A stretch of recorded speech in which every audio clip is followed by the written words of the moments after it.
rice kimchi naman ho ang ating lalapangers. Kaya naman samahan na ako maglapangers.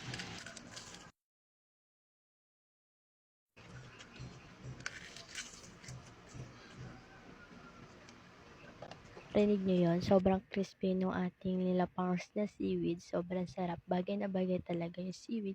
Kahit saan natin siya i-partner. Kaya naman, samahan nyo nga akong magmukbangers at ubusin itong kinakain natin na fried rice with kimchi. Yung kimchi pala guys, pinili ko lang ito sa mga supermarket or kung saan merong available nito dyan sa inyong lugar. Kaya naman, kung sarap na sarap ako dito sa ating kinakain.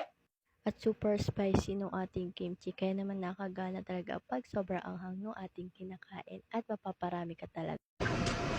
Sobrang sarap ng fried rice na rice. Mas spicy pa siya. Tayo egg na.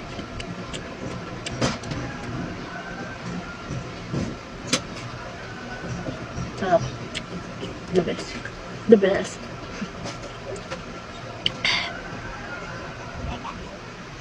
Try it now.